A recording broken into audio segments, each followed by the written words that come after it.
मान महिमा गौरव आणि सन्मान आम्ही तुला देतो आणि तुझ्या नावाला धन्यवाद देतो उपकार स्तुतीचा यज्ञ तुझ्या समोर अर्पण करतो यासाठी की प्रभू गेली 8 महिने प्रभू तू आम्हाला सुरक्षित ठेवलंस गेली 8 महिने तुझ्या आरोग्यदायी कृपेचा वर्षाव तू आमच्या जीवनामध्ये करत राहिलास या कठीण काळामधून जात असताना प्रभू गेली 8 महिने प्रभू एका लेकरासारखं तू आम्हाला सांभाळलंस तुझी सुरक्षितता तुझ्या वचनांच्या द्वारे तू आमच्या संगती संधान साधणारा देवा झालास आणि पुन्हा एकदा येत असताना प्रत्येक व्यक्तीने तुझा अनुभव घेत असताना प्रभू आम्ही सर्व मान महिमा गौरव तुला देतो तू केलेल्या उपकारांचं उतराय देवा आम्ही होऊ शकत नाही आणि मग देवा आमची असणारी ही विशेष उपासना आणि तुझ्या नामामध्ये समर्पित करतो आणि प्रार्थना करतो देवा की आजची असणारी उपासना प्रभूच्या नावामध्ये आशीर्वादाची कर बहुदे जिवंत देवा पुन्हा एक बार तुझ्या चांगुलपणाचा अनुभव आम्ही घ्यावा पुन्हा एक बार प्रभू तुझ्या असणाऱ्या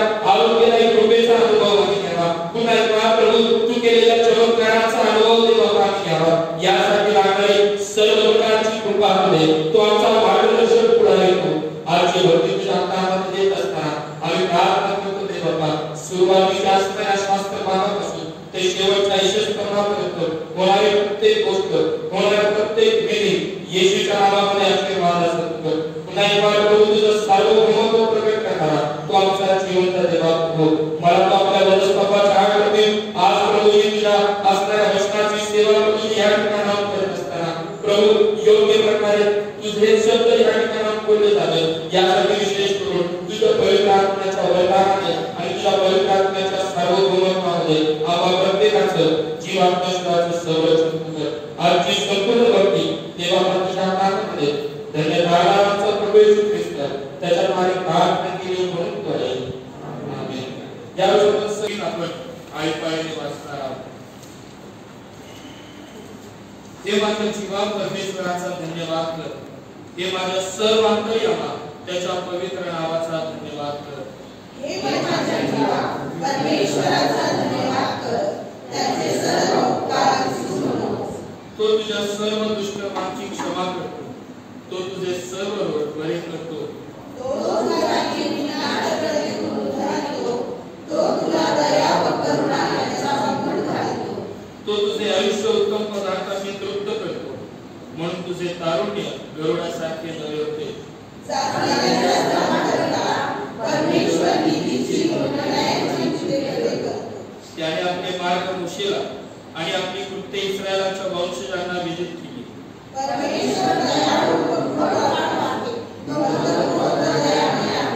तो सर्वदाच दोष देत राहणार नाही तो आपला क्रोध सर्व काळ राहू देणार नाही आमच्या पापांच्या कारणाने त्याने आमचे रक्षण केले आहे त्याने आमचे रक्षण करण्याने आम्हाला प्रतिफळ दिले नाही कारण जसे पृथ्वीच्या वर आकाश उंच आहे तशी त्याची दया त्याचे भय करणाऱ्यांवर विपुल आहे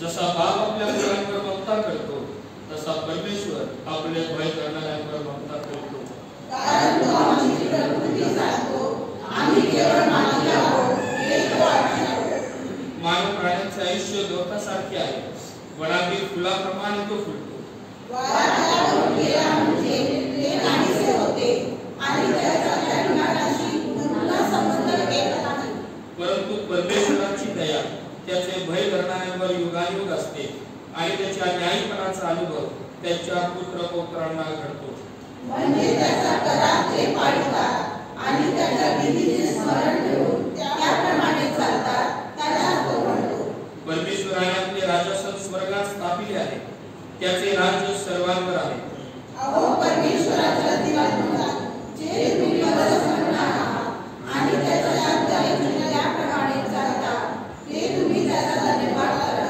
अहो परमेश्वराच्या सर्व सैन्यांनो जी तुम्ही त्याची सेवा करून त्याचा मनोदय सिद्धीस देता ती तुम्ही त्याचा धन्यवाद करा परमेश्वराच्या साम्राज्यातील सर्व ठिकाणचे त्याचे अंगी सृष्ट पदार्थ हो त्याचा धन्यवाद करा हे माझा जीवा परमेश्वराचा धन्यवाद करतो बसूया देवा पास्तर देव आकाश व पृथ्वी यांचा निर्माण करता या विश्वास आणि त्याचा एकुलता एक पुत्र येशू ख्रिस्त आमचा प्रभू, जो पवित्र आत्म्याच्या योगाने गर्भरूप झाला, कुमारी मरियेच्या पोटी जन्मास आला, पंत पिलाताच्या दिवसात त्याने दुःख भोगले, ज्याला वधस्तंभी दिले, जो मरण पावला, ज्याला पुरले, जो मृत्यूलोकात उतरला व तिसऱ्या दिवशी मेलेल्यातून पुन्हा उठला, स्वर्गात चढला व सर्वसमर्थ देव पिता यांच्या उजवीकडे बसला आहे.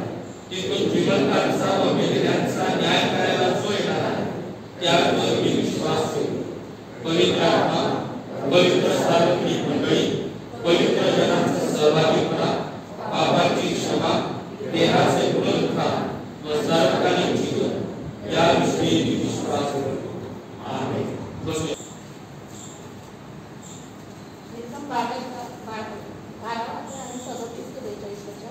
इस्रायल लोक मिस्र देश सोडतात. मग इस्रायल लोक रामसेस येथून कूच करून सुकोत येथे गेले.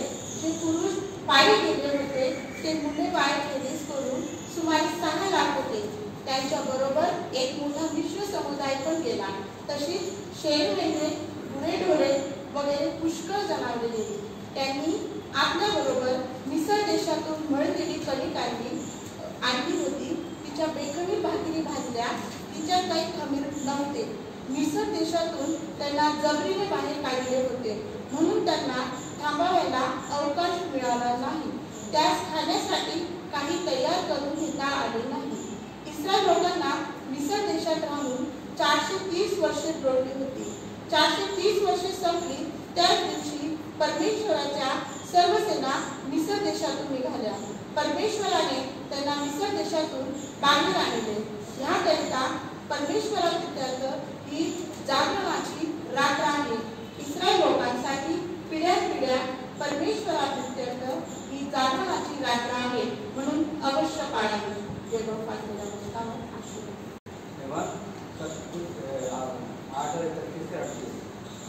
सब तुम्हें स्वतंत्र करेंगे। तब यीशु ने उन यहूदियों से जिन्होंने उस पर विश्वास किया था कहा, यदि तुम मेरे वचन में बने रहोगे तो सचमुच मेरे चेले ठहरोगे। तुम सच को जानोगे और सच तुम्हें स्वतंत्र करेगा। उन्होंने उसको उत्तर दिया, हम तो अब्राहम के वंश से हैं और कभी किसी के दास नहीं हुए, फिर तू कैसे कहता है कि तुम स्वतंत्र हो जाओगे। यीशु ने उनको उत्तर दिया, मैं तुमसे सच सच कहता हूँ कि जो कोई पाप करता है वो पाप का दास है। दास सदा घर में नहीं रहता, पुत्र सदा रहता है। इसलिए यदि पुत्र तुम्हें स्वतंत्र करेगा तो सचमुच तुम स्वतंत्र हो जाओगे। मैं जानता हूँ कि तुम अब्राहम के वंश से हो, तो भी मेरा वचन तुम्हारे हृदय में जगह नहीं पाता। इसलिए तुम मुझे मार डालना चाहते हो। मैं वही करता हूँ, कहता हूँ जो अपने पिता के यहाँ देखा है, और तुम वही करते रहते हो जो तुमने अपने पिता से सुना। प्रभु का धन्यवाद करूंगा।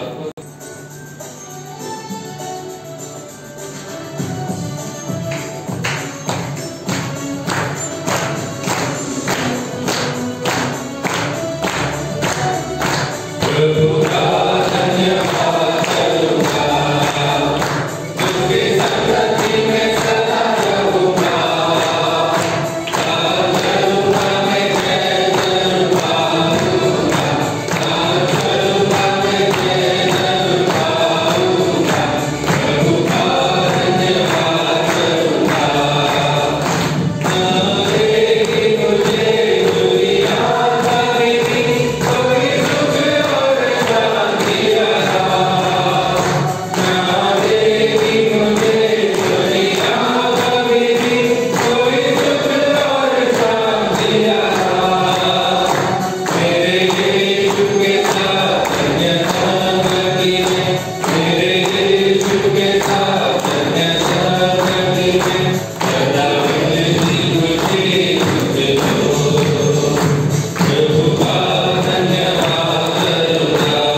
सामर्थ्य तो येशू दे युगायुग।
तुझे ढूंढता हुआ तुझे चाहता हुआ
दीनाने नम्र होऊन तुझ्या चरणाजवळ येतो.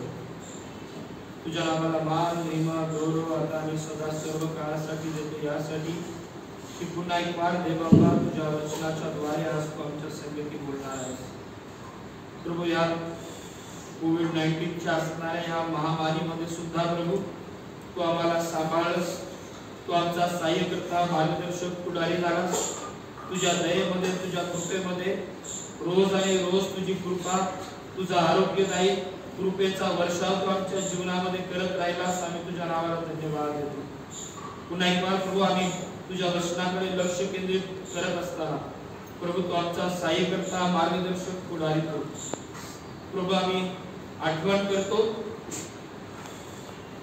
की प्रभू या 8 महिन्यामध्ये प्रभू ज्या वेळेस या महामारीच्या गोष्टी सुरू झाल्या प्रभू, अगदी त्या दिवसापासून ते आतापर्यंत अनेक तुझे दास, तुझ्या दासी, तुझे विश्वासणारे प्रभूजी, वेगवेगळ्या मंडळीतले असणारे प्रभूजी, तुझ्यावर विश्वास ठेवून चालणारे तुझे लेकर प्रभूजी, माता आहेत प्रभूजी, आमचे भाऊबंद आहेत, वडील समान प्रभूजी, आमचे जी व्यक्ती आहे प्रभूजी, आज ते तुझ्याकडे विसावा पावलेले आहे. प्रभू, आज आम्ही त्या सर्वांची, त्यांच्या कुटुंबाची आठवण दे बाबा, आम्ही या प्रार्थनेच्या द्वारे करतो. आणि आम्ही प्रार्थना करतो प्रभू, आज आम्ही एकत्रित येत आहोत. यदा कदाचित आमचा एखादा प्रिय व्यक्ती आज आमच्या बरोबर आमच्या सहभागितेमध्ये आहे. प्रभू, सांत्वन कर, तुझ्या शांतीनं भर कर. केवळ कोरोनाने नाही तर प्रभू वेगवेगळ्या आजारपणामुळे प्रभू आज जी प्रियजन आमच्यापासून दूर गेली प्रभू, त्या प्रत्येक कुटुंबाला आज आम्ही येशूच्या नावामध्ये तुझ्या हातामध्ये देतो. पोकळी भरून काढणार, तुझ्या शांतीनं भरणार, तुझ्या सांत्वनदायी कृपेनं प्रभूजी त्या प्रत्येक व्यक्तीला सांत्वन पुरवणार. तू त्यांचा जिवंत देव कर. तुझ्या वचनाकडे लक्ष देत असताना प्रभू आमच्या अंतःकरणाचा ठाव घेणारा तू आमचा देव कर. इथून पुढची सर्व वेळ तुझ्या हातात दे. धन्यवाद देत प्रार्थना ख्रिस्त येशूच्या द्वारे केली म्हणून तू आहे. असणाऱ्या 8 महिन्यांमध्ये किंवा असणाऱ्या मागच्या काही दिवसांमध्ये किंवा आमच्या जन्मापासून आम्ही वारंवार एका विशिष्ट गोष्टीकडे आम्ही लक्ष केंद्रित करत आहोत किंवा एका विशिष्ट गोष्टीसाठी आमची त्या ठिकाणी आम्ही कष्ट घेत आहोत किंवा त्या गोष्टीसाठी आमच्या स्वतःच्या असणाऱ्या जीवन आम्ही त्या ठिकाणी त्रास करून घेत आहोत. आज आजच्या संदेशाचा असणारा जो टॉपिक आहे तो आहे, जर तुम्हाला बाहेर निघायचं असेल तर,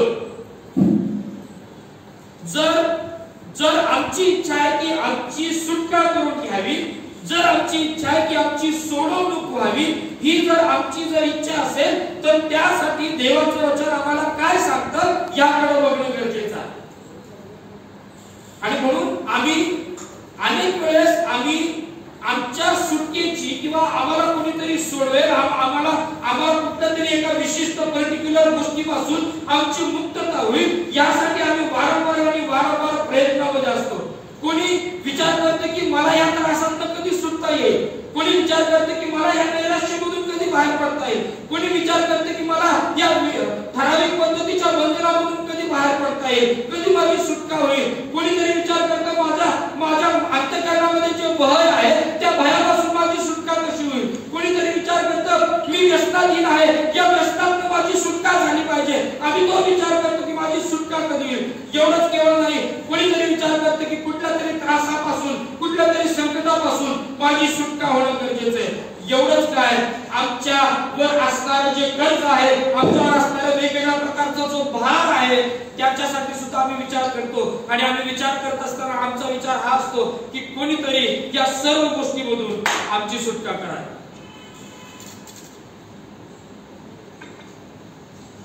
कोणीतरी सुटका करावी, कोणीतरी आम्हाला ह्याच्यातनं सोडवावं, कोणीतरी आम्हाला ह्याच्यातनं बाहेर काढावं. प्रभू आता बस, मला आता सहन होत नाही, मी या त्रासातून जात आहे, मी या संकटातून जात आहे, मी या भयातून जात आहे, मी या वेगवेगळ्या कर्जाच्या मोठमोठ्या डोंगरामधून मी जात आहे. प्रभू आता कोणीतरी असं पाठव, कोणीतरी तयार कर, मला या गोष्टीतून सोडवणारा तू देव हो, सोडवणारा तू माझा परमेश्वर हो, माझी सुटका कर. लुक-वृक्षवरटू आणायचा चौथा अध्याय, लुक-वृक्षवरटू आणायचा चौथा अध्याय आणि त्याच्या असणाऱ्या 18व्या वचनामध्ये जर आम्ही बघितलं तर त्या ठिकाणी येशू ख्रिस्त त्या ठिकाणी काही स्टेटमेंट करते. वास्तविक पाहता या चौथ्या अध्यायाला जर थिओलॉजीच्या भाषेमध्ये जर आम्ही बघितलं किंवा ईश्वर परिविज्ञानाच्या भाषेमध्ये जर आम्ही बघितलं तर त्याला इंग्लिश मध्ये नॅझरेथ मॅनिफेस्टो म्हटलेला. मॅनिफेस्टो म्हणजे काय माहिती का? मॅनिफेस्टो म्हणजे काय हो का नाही? मॅनिफेस्टो या शब्दाचा अर्थ माहिती आहे का?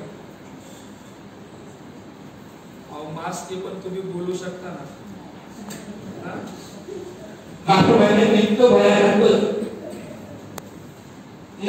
मॅनिफेस्टो म्हणजे काय?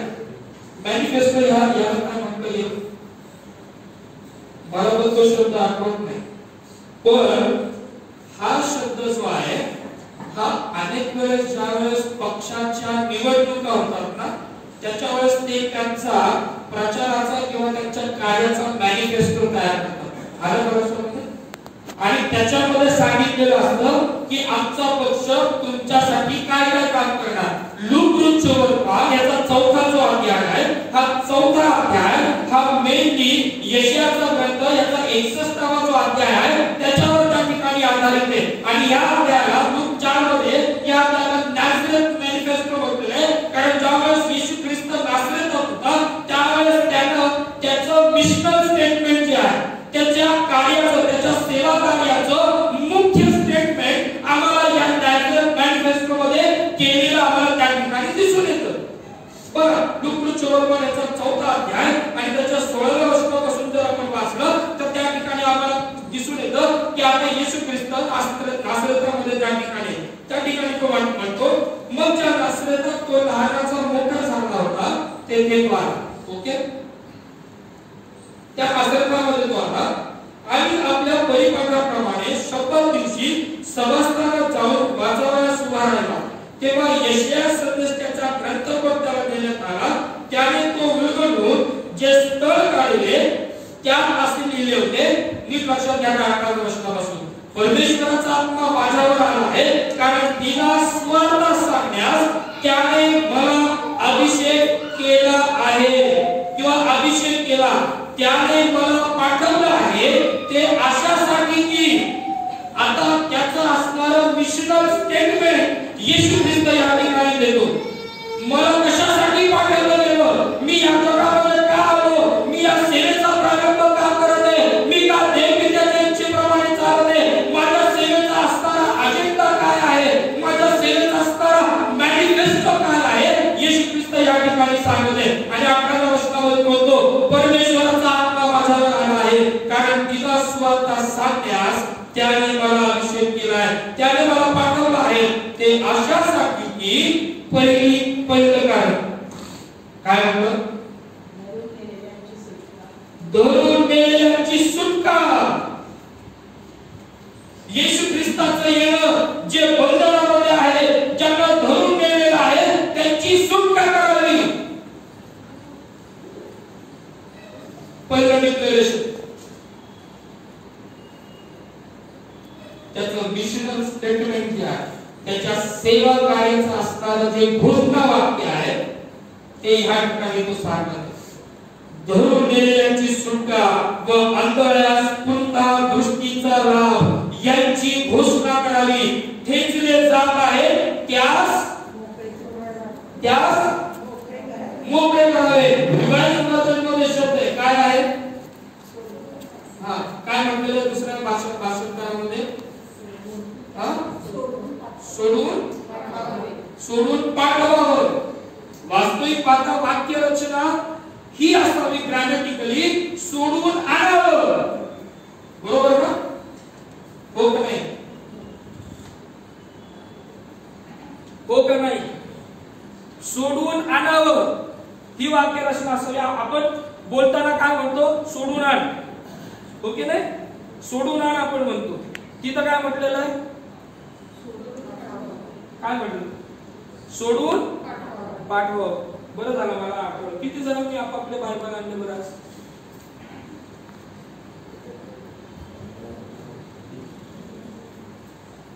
किती जणांनी आणले? Very good. देव तुम्हाला आशीर्वाद देतो. त्यांना सोडून पाठवावं. बघा लक्षात घ्या, बायबलची वाक्य रचना, पवित्र शास्त्राची वाक्य रचना ही आहे की सोडून पाठवावं, सोडून आणावं नाही.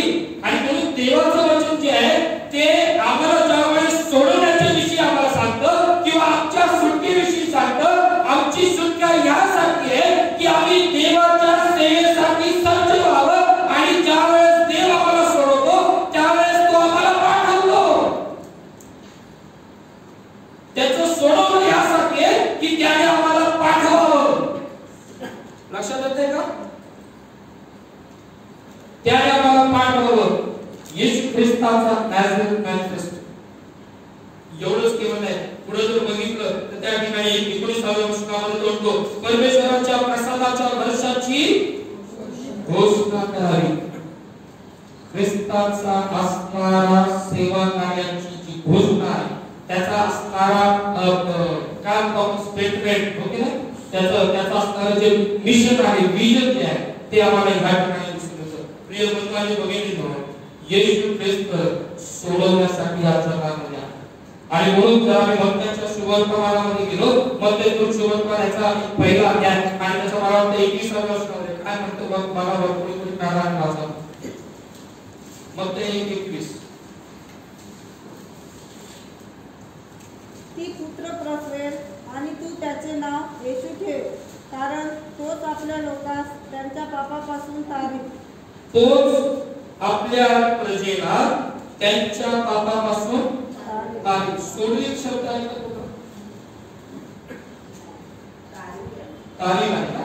तारील ह्याला सुटका म्हणजे डेलिव्हरन्स जे म्हटलेलं आहे ना, सुटकाची म्हटलेलं आहे किंवा सेव्ह करणे जे म्हटलेलं आहे ना, तो शब्द जो आहे तो या असणाऱ्या वचनाची त्या ठिकाणी घेतलेला आहे. प्रिय बंधूंनो, बघितलं लक्षात घ्या की देव आमच्यासाठी या जगामध्ये ज्यावेळेस ख्रिस्ताला पाठवलं देवाने, त्याचं एकच घोषणा त्याची होती, त्याचं एकच क्रिस्टल स्टेटमेंट हे होतं की आम्हाला जे पापाच्या बंधनामध्ये आहोत, आम्ही वेगवेगळ्या प्रकारच्या कुठल्या तरी एका विशिष्ट बंधनामध्ये आम्ही अडकलेलो आहोत, आमची त्यातून सुटका व्हावी. देवाचा एक सेवक त्याच्या वचनामध्ये म्हणत असताना, he delivers because he wants you to deliver others. तो आमची सुटका करतो यासाठी की आम्ही इतरांची सुटका करावी. आणि म्हणून आम्हाला या गोष्टीकडे बघणं गरजेचे. काढूया निर्गमाचं पुस्तक याचा पहिला अध्याय, त्याच्या काही वचनांकडे आपण लक्ष केंद्रित करू. प्रिय बंधूंनो, बघितलं आता मी ह्या गोष्टीकडे येत आहे. आम्ही संदेशाची सुरुवात केली की जर तुम्हाला बाहेर निघायचं असेल तर, आता निर्गमाच्या असणाऱ्या पहिल्या अध्यायामध्ये ज्यावेळेस आम्ही येतो त्यावेळेस आम्हाला या निर्गमाच्या असणाऱ्या पूर्ण पुस्तकामध्ये आम्हाला एक इतिहास पाहायला मिळतो. इस्रायलाचा इतिहास आम्हाला पाहायला मिळतो. निर्गमन म्हणजे जाणं, होत नाही? निर्गमन म्हणजे जाणं, आणि म्हणून त्याला इंग्लिश मध्ये एक्सोडस असं त्या ठिकाणी म्हटलं. एक्सोडस याचा अर्थ निर्गमन करणं, एका ठिकाणावर दुसऱ्या ठिकाणी जाणं. आणि म्हणून आम्ही ज्यावेळेस या ठिकाणी पाहतो त्यावेळेस आम्हाला इस्रायलाचा असणारा पूर्ण इतिहास जो आहे, त्याच्या असणाऱ्या सुटकेचा इतिहास जो आहे तो आम्हाला ह्या ठिकाणी पाहायला मिळतो. त्याच्यानंतर उत्पत्ती, निर्गम, लेवीय, गणना, गणनेमध्ये आम्हाला इस्रायलाची त्याच्या असणाऱ्या वंशजाची असणारी मोजदाद त्या ठिकाणी केलेली आम्हाला त्या ठिकाणी आढळते. त्याच्यानंतर उत्पत्ती, निर्गम, लेवीय, गणना आणि अनुवादाच्या पुस्तकामध्ये ज्यावेळेस आम्ही येतो त्यावेळेस आम्हाला पुन्हा एकदा जे परमेश्वराने मोशेच्या करवी इस्रायलाला जे नियम लावले त्याचं असणारं रिपिटेशन आम्हाला अनुवादाच्या पुस्तकामध्ये आम्हाला त्या ठिकाणी पाहायला मिळतं. प्रिय बंधूंनो, बघितलो आता निर्गमाच्या पुस्तकाच्या पहिल्या अध्यायामध्ये ज्यावेळेस आम्ही येत आहोत त्यावेळेस आम्हाला आता हे समजून घेणं गरजेचं आहे. जर देव आमची सुटका करायला तयार आहे, लक्षात घ्या, जर देव आमची सुटका करायला तयार आहे, पण प्रश्न हा आहे की का माझी सुटका व्हावी यासाठी माझी मनापासून इच्छा. देव आम्हाला आमच्या प्रत्येक बंधनामधून सोडवायला तयार आहे. देव आम्हाला आमच्या प्रत्येक असणाऱ्या त्या बॉन्डेजेस मधून आम्हाला डिलिव्हर करायला तयार आहे. पण काय माझा हा प्रश्न आहे की काय मी वैयक्तिक रीतीने त्या बंधनातून मुक्त होण्यासाठी, त्या बंधनातून सुटण्यासाठी काय माझी वैयक्तिक तयारी आहे का? माझी तयारी आहे का? देव आमच्यासाठी पुष्कळ गोष्टी घेऊन बसलेला आहे. पुष्कळ गोष्टी घेऊन बसलेला आहे. पण का माझी तयारी आहे का? आणि मी आज पुढे बोलणार आहे की देव आमची सुटका सिस्टमॅटिकली कसं. मला जर ह्या असणाऱ्या बंधनातून बाहेर निघायचं आहे तर मला हा विचार करणं गरजेचं आहे. मला हे शोधणं गरजेचं आहे. मला जर बाहेर निघायचं आहे तर मी कसं बाहेर निघू शकतो? बिब्लिकल मेथड काय आहे? नियमाने बघितलं, लक्षात घ्या. आत्मिक जीवनामध्ये किंवा आमच्या असणाऱ्या ज्या दोन युद्धामध्ये आम्ही जीवन जगत आहोत, जगाचे विचार आणि देवाचे विचार, जगाची स्ट्रॅटेजी आणि देवाची स्ट्रॅटेजी, जगाची योजना आणि देवाची योजना, जगाची असणारी विशेषण देवाने लावलेली, जगाच्या असणाऱ्या सुख विलासाच्या गोष्टी आणि देवाच्या असणाऱ्या अमर्याद आणि आनंदकारी गोष्टी, याच्यामध्ये आमची जी रस्सीखेच चालू आहे,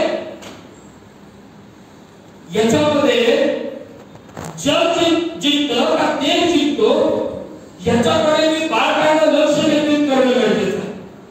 आणि मला जर त्या बंधनातून जर सुटायचं असेल तर मला एक आणि एकच त्या ठिकाणी उपाय आहे आणि तो म्हणजे पुन्हा एकदा देवाने दिलेल्या वचनाकडे फिरणं. Let us come back to the Bible. पुन्हा एकदा देवाच्या वचनाकडे वळणं गरजेचं आहे. पुन्हा एकदा देवाच्या वचनामध्ये मी कुठं चुकत तर नाही ना हे शोधणं गरजेचं आहे. जगामध्ये आमच्या चुकीची उत्तर नाहीये. जग ज्यावेळेस आम्ही चूक करतो, ज्यावेळेस आम्ही एखादं पाप करतो, त्यावेळेस जग आमच्या जवळ येतं, आमच्या जवळ येऊन उभं राहतं. जगाची असणारी जी स्टँडर्ड आहे, जगाची असणारी जी नीतिमत्ता आहे, आमच्या जवळ येऊन उभी राहते आणि आमच्या पाठीवर थाप देते. शाबास, तू माझ्या म्हणण्याप्रमाणे केलंस. Very good, excellent. प्रिय बंधूंनो, भगिनींनो, आम्ही कोणाला जिंकू नये. आमच्या देवाला या जगाचे डोळे आजच्या युगाला आंदोलन करून टाकले. दुसरे कविता 4:4 या युगाच्या दैवतानं आमची मन काय करून टाकली? आंदोलन करून टाकली. आणि अशा प्रसंगामधून आम्ही जात असताना आम्ही हे बघणं गरजेचं आहे, जर मला डिलिव्हर व्हायचं, माझ्या जीवनामध्ये जर डिलिव्हरन्स मला जर पाहिजे आहे, माझ्या जीवनामध्ये जर सुटका मला पाहिजे, हे उदाहरण तुम्हाला सांगू स्पष्ट रीतीने, इथं बसलेला प्रत्येक व्यक्ती माझ्यासहित आज सुटकेसाठी शर्थीचे प्रयत्न करा. बरोबर ना? लपून नका ठेवू. लपवता येत नाही. माझ्यापासून लपवताल, घरच्यांपासून लपवताल, इतरांपासून लपवताल, शेजाऱ्या पाजाऱ्यांपासून लपवताल, देवापासून आमच्या जीवनातली कुठलीच गोष्ट लपवत नाही. भले या चर्चामध्ये ती गोष्ट तुम्ही करणार नाही, बाहेर केली याचा अर्थ देव पाहत नाही असं होत नाही. ते बघावे बघितलं, जर आम्हाला डिलिव्हरन्स जर पाहिजे आमच्या जीवनामध्ये, तर आम्हाला हे माहित पाहिजे की तो डिलिव्हरन्स कसा आमच्या जीवनामध्ये होऊ शकतो. आणि देवाकडे त्याची स्वतःची योजना आहे. God has his on strategy and plans. देवाकडे आमच्यासाठी योजना आहे. देवाकडे आमच्यासाठी एक प्रकारची स्ट्रॅटेजी त्याने आमच्यासाठी सेट केलेली आहे. त्या पद्धतीनं त्या असणाऱ्या गोष्टीनं आम्हाला जाणं गरजेचं आहे. आणि म्हणून मी काही महिन्यांपूर्वी एक स्टेटमेंट केलं होतं आणि ते स्टेटमेंट हे होतं, ज्यावेळेस तुम्ही देवाच्या राज्यामध्ये येता त्यावेळेस तुम्ही स्वतःचं राज्य त्याच्यामध्ये आणू नका.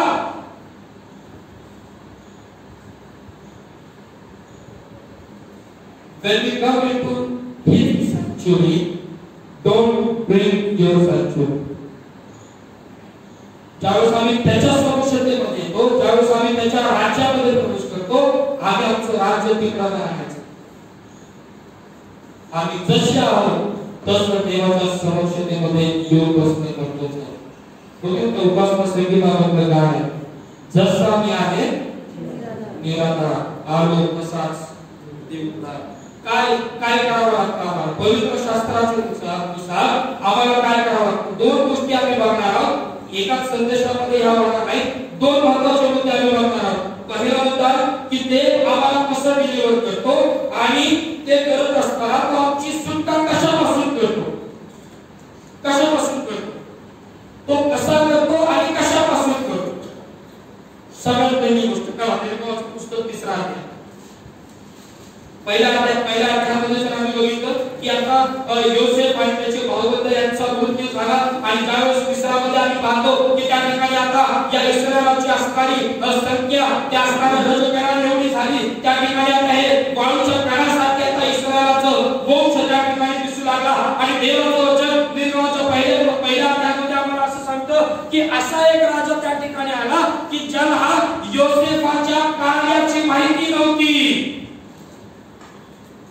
योसेफानं त्या मिस्रामध्ये काय केलं, मिस्राला आशीर्वाद हे कशामुळे प्राप्त झाले हे त्याला माहित नव्हतं.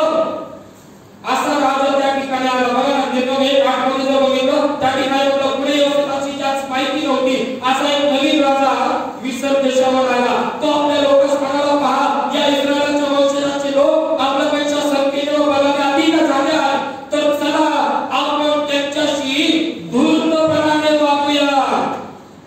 बंधन कधी येतं माहितीये का? आम्ही गुलामीमध्ये कधी जातो माहितीये का? ज्या वेळेस आम्ही जगाच्या धूर्तपणाला बळी पडतो.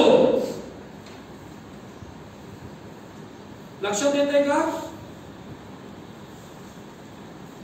आम्हाला लोक नको असतं. तुम्ही म्हणता काय करायचं, आम्हाला लोक नाही. एक उदाहरण सांग, आम्हाला लोक नको असतं. तुम्ही त्या साईजीवन मध्ये जर गेले ना, मागच्या आठवड्यात मी साईजीवनला ज्यावेळेस गेलो, त्या पायऱ्या चढत असताना दोन मुली त्या ठिकाणी बसलेल्या होत्या आणि त्यांनी मला विचारलं, सर तुम्ही क्रेडिट कार्ड यूज करता का? मी क्रेडिट कार्ड हा शब्द ऐकल्यानंतर मी लगेच बाजूला झाला, पडलं नाही, मी निघून गेलो. आम्हाला नको असलेल्या गोष्टी जग आम्हाला देऊ लागतं. धूर्तपणाने आम्ही त्या गोष्टींना बळी पडतो. आणि होतं काय की आम्हाला आमची इच्छा नसताना आम्ही कळत नकळत त्या गोष्टीचे गुलाम होऊन जातो. इस्रायला संगीत ते झालं. या मिस्राच्या असणाऱ्या राजानं त्या ठिकाणी त्यांची मंडळ अधिक बळकट केली, पण इस्रायल राष्ट्र हे तिथंच काय राहू लागलं, काय झालं, पोटा पाण्याची सोय होती. पोटा पाण्याची सोय होती. निर्गमनाच्या पुस्तकामध्ये पहिल्या अध्यायामध्ये बऱ्याच गोष्टी आम्हाला त्या ठिकाणी पाहायला मिळतात. पण ज्यावेळेस आम्ही 3ऱ्या अध्यायामध्ये येतो, प्रेमकांच्या येतो, त्यांना अधिक काम करावं लागलं. त्यांची असणाऱ्या गुलामगिरीची बंधनं अधिक बळकट करण्यात आली. आतापर्यंत जेवढे बिनबिगारीचं काम ते करत होतं ते दुःखीय चौकटीने त्याच्याकडनं करून घेतलं आणि त्यांच्या जीवनामध्ये जवळजवळ त्यांची मानसिकता अशी झाली की त्यांना असं वाटू लागलं इस्रायल लोकांना की आता आम्ही हे काम करण्यापेक्षा आमचा जीव गेलेला बरा. 3ऱ्या अध्यायामध्ये आल्यानंतर ज्यावेळेस मोशेला आचरण परमेश्वराने केलं, त्यावेळेस 3ऱ्या अध्यायाच्या असणाऱ्या 7व्या वचनामध्ये सर्वसमर्थ परमेश्वर मोशेसंगी वार्तालाप करत असताना म्हणतो, परमेश्वर म्हणाला, मिस्र देशात असलेल्या माझ्या लोकांची, मिस्र देशात असलेल्या माझ्या लोकांची विपत्ती मी खरोखर पाहिली आहे. त्यांच्या मुकादमाच्या जाचामुळे त्यांनी केलेला आक्रोश मी ऐकला आहे, त्यांचे क्लेश मी जाणून आहे. त्या मिस्रांच्या हातातून काय करावं, सोडवावे आणि त्या देशातून चांगल्या व मोठ्या देशात दुधामधाचे प्रवाह जेथे वाहत आहे अशा देशात म्हणजे कनानी, हित्ती, अमोरी, परिज्जी, हिब्री व यबूसी यांच्या देशात त्यास घेऊन जावे. म्हणून मी उतरलो आहे.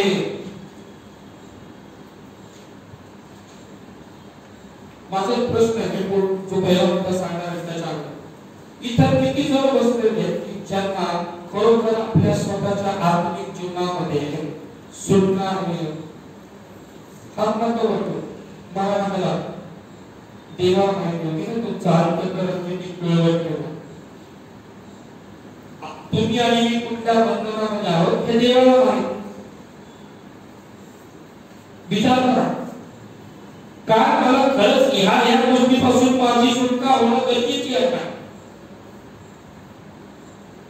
विचार करा, स्वतःचा विचार करा. असं कुठली गोष्ट आहे, अशी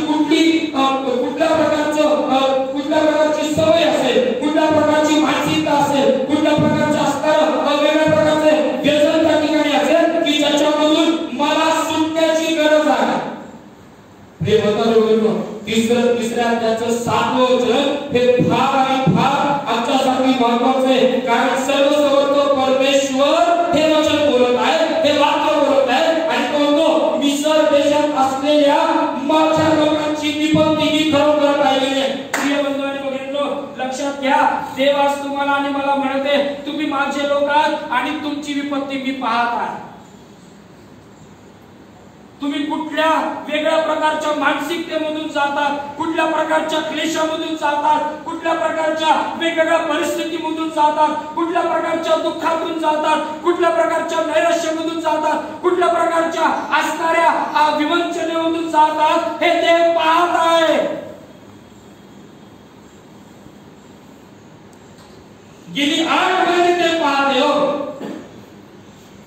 गेली 8 महिने ते पाहत आहे आणि देवाच्या 8 महिन्यांमध्ये देवाला कळत चमत्काराच्या द्वारे, अद्भुत कृत्यांच्या द्वारे देवानं आम्हाला सहाय्य केलं. पुरवठा केला की नाही? आरोग्य दिलं की नाही? आम्हाला व्यवस्थित ठेवलं की नाही? आम्हाला आरोग्य दिलं. अद्भुत रीतीने देवानं आमची या कठीण काळामध्ये जडणघडण केली, आमची सुटका केली. जे लोक या असणाऱ्या महामारीच्या असणाऱ्या जाळ्यामध्ये आलेले देवाला अद्भुत रीतीने त्यांना बाहेर काढले. बरोबर ना? मी नावाला सांगितलं ज्यांना मी भेटलो, जी व्यक्ती पॉझिटिव्ह झाली, ज्यांच्यासाठी प्रार्थना करण्यात आली, आमचा देव आमची सुटका करणारा देव आहे. आमचा देव आमच्या असणाऱ्या सर्व गोष्टीमधून आम्हाला बाहेर काढणारा देव. आणि म्हणून पहिली महत्वाची गोष्ट, जर आम्हाला सुटका जर हवी असेल आमच्या जीवनामध्ये, सगळ्यात पहिली गोष्ट ती तो कशी करतो माहिती का? पहिली महत्वाची गोष्ट त्याची योजना, त्याची मेथड ही आहे की तो आमचा आक्रोश आणि आमची विपत्ती पाहतो आणि ऐकतो. बघा 7व्या वचनामध्ये काय निर्गत 3 आणि 7 तो म्हणतो मिस्र देशातल्या माझ्या लोकांची मी विपत्ती मी खरोखर कशी पाहिली? कशी कशी देव आमची कठीण काय ना खरोखर पाहतो. कशी पाहतो? खरोखर पाहतो. माणूस आमची विपत्ती कशी पाहतो? खोटी खोटी पाहतो. कशी पाहतो? खोटी खोटी पाहतो. हो की नाही?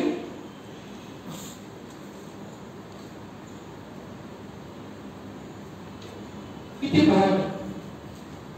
जो देव आमची सुटका करतो, तो आमची विपत्ती आणि आमचा आक्रोश तो पाहतो.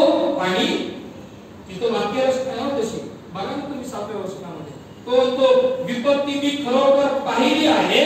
त्यांच्या मुखलागांच्या जाचामुळे त्यांनी केलेला आक्रोश देव पाहतो आणि ऐकतो. एवढंच नाही, पुढे काय म्हटलं? त्यांचे क्लेश काय केले? जाणले. त्यांनी जाणले त्यांचे क्लेश. जाणणं म्हणजे काय? जाणलं म्हणजे काय? इंग्लिश मध्ये काय शब्द आहे? नोन. appropriate word Bible मध्ये इंग्लिश वर्जन मध्ये आपल्या बोली भाषेसाठी जर शब्द घेतला ना तर त्याला फीलिंग्स आहे. ओके ना? त्याला काय आहे? फीलिंग्स आहे. आजच्या गोष्टींसाठी त्याला फीलिंग्स आहे, त्याला भावना आहे. बघायचं तर कुठे घेऊन इब्री लोकसमुद्राचा चौथा इब्री लोकसमुद्राचा चौथा अध्याय मला वाटतं 15 14 आणि 15 त्या ठिकाणी तर मग आकाशातून पार गेलेला देवाचा पुत्र येशू हा थोर करून त्याच्यात आपल्याला आहे, म्हणून आपण जो पत्कर केलेला आहे तो दृढ धरून राहू. कारण आपल्या सर्वांच्या दुर्बलतेविषयी ज्याला सहानुभूती वाटत नाही, शब्द काय बघा, ज्याला सहानुभूती वाटत नाही असा आपला प्रभू याचक नाही, तर तो सर्व प्रकारे आपल्याप्रमाणे पार केलेला होता तरी निष्पाप राहिला. ज्याला सहानुभूती वाटत नाही आमच्या देवाला, आमच्या ख्रिस्ताला आमच्या दुर्बलतेविषयी सहानुभूती सुटका करून घ्यायची का? देवाकडे आक्रोश करा. देवाकडे आमची विपत्ती जी आहे ती देवाला सांग. त्या इस्रायल लोकांनी केलेला आक्रोश आणि त्यांची असणारी विपत्ती देवाने पाहिली आणि देवाने ऐकली. तो आमची विपत्ती पाहतो व आमचा आक्रोश त्या ठिकाणी ऐकतो. देवताने बोललो आमचा देव आमची विपत्ती आणि आक्रोश ऐकणारा देव आहे. त्यावेळेस दानिएलला गोळ्यामध्ये टाकलं, देवाने त्याचा आक्रोश ऐकला, देवाने त्याची प्रार्थना ऐकली. एवढंच केवळ नाही की आपण प्रेषितांची कृत्य याचा असणारा 12 कॅन्सर काढला तर त्या ठिकाणी ज्यावेळेस पेत्राचा छळ होतो आणि त्याला बंदिवासामध्ये टाकलं गेलं, एकाग्रतेनं मंडळीने केलेली प्रार्थना ही देवाला ऐकली. प्रियवताने बघितलो देव आजही मंडळीची प्रार्थना ऐकत आहे, आमचा आक्रोश तो ऐकत आहे, आमची विपत्ती तो आजही पाहत आहे. कुटुंबानो वैयक्तिक त्यांचं जीवन आज आम्हाला वाटतं की नाही माझं जीवन नश्वरतेकडे चाललेलं आहे. प्रियवताने बघितलो त्या विपत्तीतून बाहेर निघायचं का?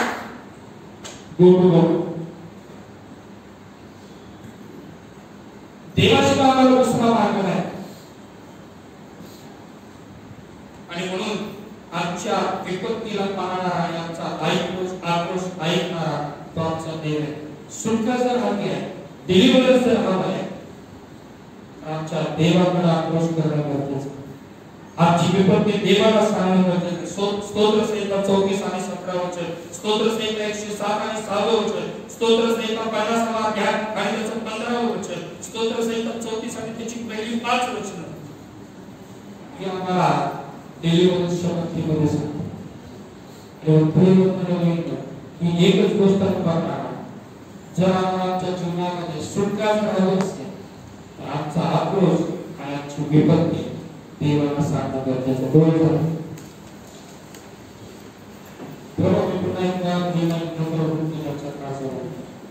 आणि प्रार्थना करतो तुझ्या वचनानुसार चालण्यास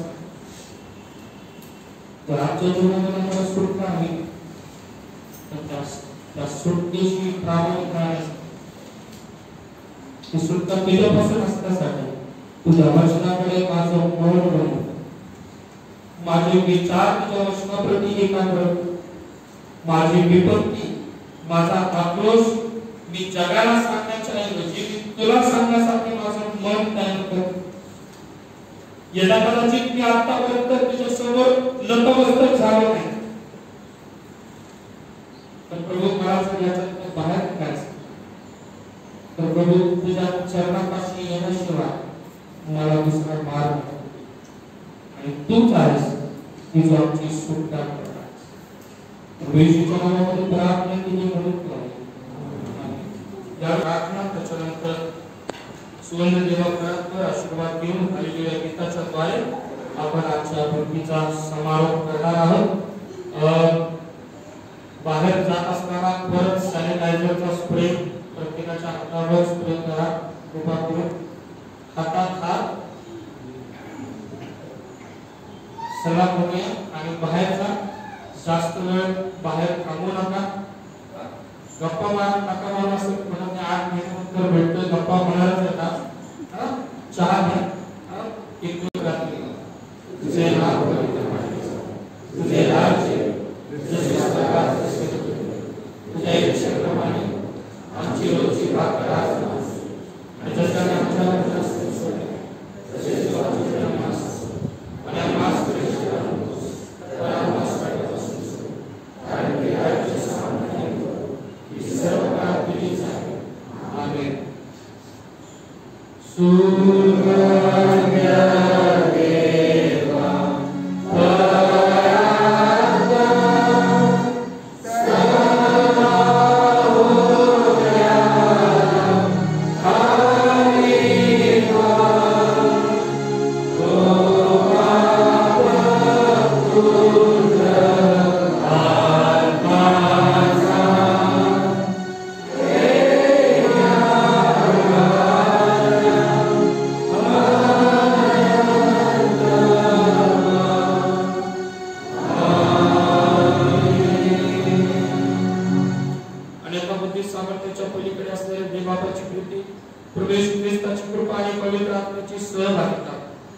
प्रत्येकाबरोबर इथून पुढे सदा सर्व काळासाठी असो. आमेन.